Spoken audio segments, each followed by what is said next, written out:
बिस्मिल्लाहिर्रहमानिर्रहीम। भारतीय मीडिया जंग चाहता है।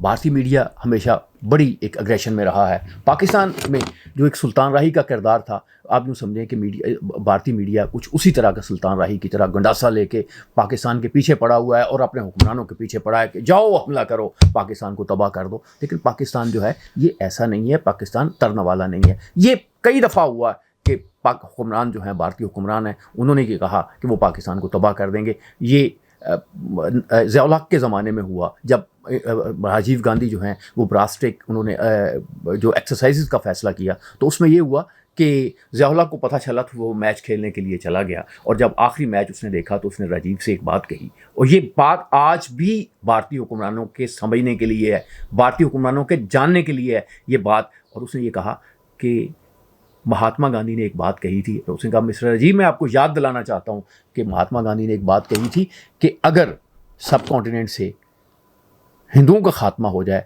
तो पूरी दुनिया प्लेनेट से हिंदू तहजीब का खात्मा हो जाएगा। अगर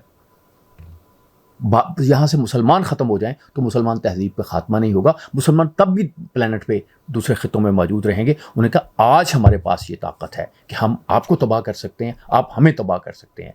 इसी तरह से जब कहा यह जाता है कि उसके डॉक्टर कदीर खान साहब के पास कुलदीप नैय्यर आए तो उन्होंने कहा डॉक्टर साहब आप इतने बम क्यों बना रहे हैं? पाकिस्तान, इंडिया तो बहुत बड़ा मुल्क है, आप अगर 10 एटम बम बनाएंगे हम 100 एटम बम बना लेंगे। तो डॉक्टर साहब ने एक बड़ा दानिशमंदाना जवाब दिया। उन्होंने कहा देखो मिस्टर कुलदीप,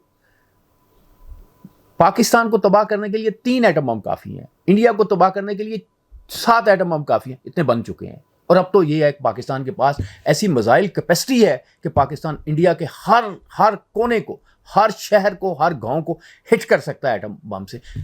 लेकिन डॉक्टर साहब ने भी कहा था कि हमें अमन की तरफ जाना है। पाकिस्तान का बम, एटम बम जो है वो अमन का एटम बम है। अब वो लोग जो डॉक्टर कदीर के खिलाफ थे उन्हें जानना चाहिए कि अगर आज आपके पास एटम बम ना होता तो इंडिया पे हमला कर चुका होता। एक ही चीज़ इंडिया को रोक रही है और वो पाकिस्तान का एटम बम है। और पाकिस्तान का एटम बम जो है वो ये कैपेसिटी रखता है कि वो इंडिया को मुकम्मल तौर पे तबाह कर दे। अब इंडियन सियासतदान जो हैं उनको फैसला करना है और इंडिया के जो जनरल्स हैं उन्हें फैसला करना है कि क्या उन्होंने इस पूरे खित्ते को तबाह करना है। वहाँ के एंकर पर्सन जो हैं वो तो चाहते हैं कि ये खित्ता तबाह हो जाए, वो तो 10 करोड़ इंडियन भी मर जाए तो उन्हें कोई परवाह नहीं। ये जंगजू आना जो जहनीत है, ये कहाँ गई वो अमन प्रस्ती, कहाँ गए वो गांधी? तो इन्होंने तो गांधी को कत्ल कर दिया ना, इसलिए कर दिया कि वो अमन चाहता था, वो मुसलमानों का उनका कुछ राइट देना चाहता था। क्योंकि जो इंतहा पसंद हिंदू है वो सिर्फ एक बात चाहता है, मुसलमान को पूरा तबाह करना। और कभी आपको इत्तफाक हो तो अब कभी कि ठीक है हमारा कि हम इंडियन मुसलमानों के साथ हमारी हमदर्दी, हमारा कोई उनके साथ मामला नहीं है, वो बेचारे पाकिस्तान को कंडेम करते हैं इंडिया को खुश करने की खातिर, क्योंकि उन्होंने रहना है वहाँ पे। लेकिन उनके साथ आप कर क्या रहे हो? वो चीख रहे हैं, वहाँ मस्जिदें महफूज नहीं हैं। ये अजमेर शरीफ की दरगाह जो है उसमें भी आप हक जता रहे हो, हर अहम मस्जिद पे आप कह रहे हो ये हमारी है, ये हमारी है, ये हमारी है। ये क्या हो रहा है? जबकि कॉन्स्टिट्यूशन कहता है आपका, जबकि आपके कानून कहता है इंडिया का कि जो चीज़ें पहले मौजूद थी उनको उसी तरह से रहने, लेकिन रिटें दायर हो रही हैं, चीज़ें रिव्यू हो रही हैं, तो ये चीज़ें वहाँ पे मौजूद हैं। ये पाकिस्तानी इस बात को जानते हैं, पाकिस्तानी आखिरी लम्हे तक लड़ेंगे। और बिल्कुल जो हमारे ISPR के जनरल हैं उन्होंने बिल्कुल ठीक कहा है कि आपके पास सिर्फ जंग शुरू करने का अख्तियार है, जंग कैसे ख़त्म होगी इसका अख्तियार हमारे पास है। और ये जंग जो है हम जीतेंगे। लेकिन इसके बावजूद मैं ये समझता हूँ, सारे मामलात के बावजूद मैं समझता हूँ, हर पाकिस्तानी की तरह जो अमन पसंद है, हर पाकिस्तानी की तरह जो मुहब्बे वतन है, हम ये समझते हैं कि जंग नहीं होनी चाहिए। हम ये समझते हैं कि पाकिस्तान जो है उसको मजबूत होना चाहिए। हम मजबूत इंडिया के भी हामी हैं, क्योंकि अगर इंडिया मजबूती रहेगा, इंडिया टूटेगा तो ये पूरा खित्ता इंतशार का शिकार होगा, उससे भी पाकिस्तान मुतासर होगा। हम ये नहीं चाहते। लेकिन इंडियंस तो ये है, उन्होंने तो एक इसको वीडियो गेम समझा हुआ है, चीख रहे हैं, आम बंदा चीख रहा है, वीडियोस डाल रहा है। यार ये क्या कर रहे हो आप? पूछो गवर्नमेंट से किधर मामला है। ये बंदे मारे गए, बहुत अफसोसनाक बात है। हम पूरे दुखी हैं उन लोगों के लिए जो वहाँ पे मारे गए, बहुत दुख वाली बात है, इसमें कोई फख्र। लेकिन आप 26 बंदों पे पूरा 10 करोड़ बंदों को मारना चाहते हैं, आप इस पूरे खित्ते में तबाही लाना चाहते हो। पकड़ लें उन बंदों को जिन्होंने ये हरकत की है। कहाँ है आपकी इंटेलिजेंस एजेंसियां, कहाँ है आपकी फौज? ये अगर वाकया हुआ है तो आप ज़रा शर्म आनी चाहिए उन इदारों को, उन लोगों को जो अपने छुपाने की खातिर बड़ा जुर्म कर रहे हैं। पूरे इस खिते को आग में फेंक रहे हैं। और आप, मैं अपने इंडियन जो एंकर पर्सन है और दूसरे लोग हैं, इनसे मैं कहूँगा आप पागल हो गए? कभी ऐसे भी होता है जैसे आप कर रहे हैं, जैसे आप सोच रहे हैं? आपने पूछे बगैर, अभी कोई सबूत नहीं आया था, आप शुरू हो गए पाकिस्तान तबाह कर दो, पाकिस्तान तबाह कर दो, पाकिस्तान तबाह। ऐसे मुल्क तबाह होते हैं? नहीं, ऐसे आप तबाह होते हो। भाई आप बड़े मुल्क हो, आप ये हमें कहते हो जी हम, आपकी तो इकोनॉमी इतनी भी नहीं है जितनी हमारी उत्तर प्रदेश की एक सूबे की। यार आप इतने बड़े मुल्क हो, बिहेव करो बड़े मुल्कों की तरह। लेकिन कभी आप चाइना की बात के खिलाफ बात नहीं करोगे। कहेंगे जी 35,000 जो 1 किलोमीटर एरिया है जो लद्दाख में चीन ने कब्जा किया हुआ है, कोई बात नहीं, इंडियंस को कोई परवाह नहीं। और अरुणाचल प्रदेश में अभी भी बीबीसी पे रिपोर्ट चल रही थी चंद माह पहले कि वहाँ वो कब्जा कर रहे हैं चीन, आपके उस कोई मसला नहीं। क्योंकि आपका प्रॉब्लम ये है कि आप जिस बंदे को कमज़ोर समझते हो वहाँ आप चंगेज़ खां बन जाते हो, हिटलर बन जाते हो। लेकिन यहाँ आपको पता हो कि यहाँ पे बड़ा जवाब आएगा, जैसे चाइना ने आपको दिया, तो आप बिगी बिली बन जाते हो। लेकिन एक बात याद रखें, पाकिस्तानी ऐसे नहीं है। पाकिस्तानी पूरी तरह से आपका मुकाबला करेंगे, फेस करेंगे आपको। आप कारगिल ठीक है जो कुछ भी हुआ, लेकिन पाकिस्तानियों ने आपके इलाके में एक पूरी तरह से वो गए हैं। पाकिस्तानियों ने और बहुत से मौकों पे आपको बताया है। ये अभी आपका पायलट जो है, हमने उड़ने की उसने कोशिश की, तबाही करने की कोशिश की, सर्जिकल स्ट्राइक की बात आपने की। आप तो पूरी बात नहीं कर सकते। क्या हुआ उसके साथ? पकड़ लिया हमने उसे, गिरा देंगे भाई।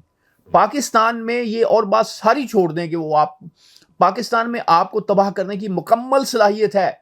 10 मिनट में पूरा आपका खित्ता तबाह हो जाएगा। क्या आप ये चाहते हैं? हम नहीं ये चाहते, हम बिल्कुल ये नहीं चाहते। लेकिन अगर आप कोई हरकत करेंगे तो आप इस पूरी हिंदू सिविलाइजेशन को तबाह कर बैठेंगे।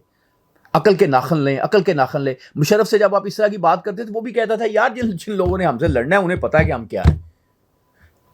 ये चैनल्स की लड़ाई नहीं है, ये मीडिया की लड़ाई नहीं है। कुछ नहीं आप मैटर करते, आप कितना बोलते हो, कितना है आपके पास पैसे। भाई इतने पैसे हैं आपके पास, तो क्या पाकिस्तान को आपने क्या कर लिया? क्या पाकिस्तानी गरीब हैं यार, भूखे हैं, हमारी इकोनॉमी की पॉलिसियां बहुत, हम आपके पास जाते हैं कि आप हमें पैसे दें? ये लोग जो आते हैं पाकिस्तान में वो बताते हैं कि यार यहाँ तो वो गुर्बत नहीं है जिसका आप शोर बजा रहे हैं। यार कुछ तो चैनल्स, कुछ तो भारतीय चैनल्स, एंकर पर्सन, इतने बड़े आप लोग हो, कभी तो सच बोलो, कभी तो सच बोलो। क्यों झूठ के पीछे पड़े हुए हो? क्यों आपको कुछ नजर नहीं आ रहा? क्यों आप तबाही की तरफ जा रहे हो? क्या चीन आपको वो सब कुछ करने देगा जो आप करते हो? क्योंकि पाकिस्तान चीन का इजराइल है। इस खित्ते में अगर आप पाकिस्तान के खिलाफ कार्रवाई करने में कामयाब हो जाते तो चीन कहां जाएगा भाई? उसने वो बिल्कुल वो ऐसे बैठा हुआ है। वो तो आप देखोगे वो तो अमेरिका को आंखें दिखा रहा है। आपका ये ख्याल है कि आप पाकिस्तान को सारा डिस्टेबलाइज कर दोगे तो भाई पाकिस्तान को डिस्टेबलाइज अगर खुदा खास्ता आप कर, ये भी सबसे बड़ी आपकी गलती होगी। आप वाघा बॉर्डर जो है उस पर क्या करोगे? तोरखम बॉर्डर ले आओगे। अभी सिख क्या कह रहे हैं? वो कह रहे हैं कि नहीं हम पंजाब में से आपको गुजरने नहीं देंगे, ये जंग होती तो पंजाबी मरते हैं, हम नहीं मरने देंगे पंजाबियों को। तो भाई ये तो आपको सोचने वाली बात है ना। थोड़ी सी अकल कर लो यार, इतने पढ़े लिखे बंदे हो, इतना आपके पास सब कुछ नॉलेज है, क्यों कौम को धकेल रहे हो? क्यों अपने लीडरों को चैलेंज कर रहे हो कि जी तबाही करो, लड़ाई करो, लड़ाई करो, लड़ाई करो, लड़ाई करो? ये क्या बात है? अच्छा एक अजीब बात है कि एक तरफ आप कहते हैं कि ये एक ही मुल्क था, एक ही कौम थी, एक ही लोग थे, दूसरे से तबाह कर दो, इसे गजा की तरह बना दो। ये क्या बात है? आपकी हर बात में कंट्राडिक्शन है। आप रौला डालते हो मुसलमान हमलावर, मुसलमान हमलावर। भाई ये आर्यंस क्या थे? ये भी तो हमलावर थे। क्यों नहीं मानते आप उसे? माने, हकाइक को माने, तारीख को माने, सही बातों को माने। पाकिस्तान जो है भूटान नहीं है, पाकिस्तान श्रीलंका नहीं है। पाकिस्तान की इस कैपेसिटी को समझें कि वो आपको मुकम्मल तौर पे तबाह कर सकता है। ना पाकिस्तान को इस तरफ लेके जाएं। इंडिया को तरक्की करनी चाहिए, इंडिया को टेक्नोलॉजी में आगे चलना चाहिए, इंडिया को दूसरे मामलात में आगे चलें। वेलकम, क्योंकि ये इस पूरे खित्ते की ज़रूरत है। हम ये चाहते हैं इंडिया मजबूत, इंडिया इस पूरे खित्ते की जो एक ज़रूरत है, और इसी तरह से मजबूत पाकिस्तान जो है वो भी इस पूरे खित्ते की ज़रूरत है। अगर पाकिस्तान इंतशार का शिकार होगा तो इंडिया इंतशार से नहीं बच सकेगा। मोदी आपको आग की तरफ फेंक रहा है। खुशवंत सिंह ने गुजरात के फसादात पे कहा था कि ये एंड ऑफ इंडिया। मोदी जो सियासत कर रहा है और मोदी के लोग जो सियासत कर रहे हैं, ये इंडिया के खिलाफ कर रहे हैं, पाकिस्तान के खिलाफ नहीं कर रहे। ये इंडिया को डिस्टेबलाइज कर रहे हैं। अभी आप देखें ईस्ट में रियासतों में आपके हंगामे हो रहे हैं, क्या सूरत हाल बनी हुई है। जो साउथ है आपके नॉर्थ के खिलाफ हुआ है, क्या सूरत हाल बनी है। इंडिया को इंटरनली मजबूत होने की ज़रूरत है। इंडिया को होनी चाहिए, इंडिया को आगे बढ़ना चाहिए, अपने मामलात को ठीक करना चाहिए, लेकिन वो सारे मामलात एक तरह से ठीक करना चाह रहा है कि वो पाकिस्तान के साथ जंग करना चाहता है। और इस जंग में जो सबसे आगे दस्ता लगा हुआ है वो एंकर पर्सन का। मैं सजेस्ट करूंगा भारतीय अवाम को, जिनसे हम लोग बड़ी मोहब्बत भी करते हैं, पाकिस्तानी अवाम जब भी और भारतीय अवाम का जब भी आपस में मिलाप होता है, पाकिस्तानी जाते हैं, भारतीय अवाम बड़ा अच्छा प्रोटोकॉल है, भारत के लोग आते हैं, बहुत अच्छी उनसे मोहब्बत का सलूक करते हैं। ये जावेद अख्तर साहब आए, गिपी ग्रेवाल आए, वो सब उन्होंने कहा कि पाकिस्तान में जितनी उन्हें मोहब्बत मिली है कहीं नहीं मिली। तो पाकिस्तानी अवाम और भारतीय अवाम में मोहब्बत के ताल्लुक है, मोहब्बत के रिश्ते हैं, ये सदियों पुराने रिश्ते हैं। इसको एंकर पर्सन के हाथ में मत दें, मीडिया के हाथ में मत दें, ये मोदी जैसे जो हिटलर सियासतदान है उनके हाथ में मत दें इसको। ये इस खित्ते को तबाह कर देगा। क्या तबाही चाहते हैं आप? सोचिए और खूब सोचिए।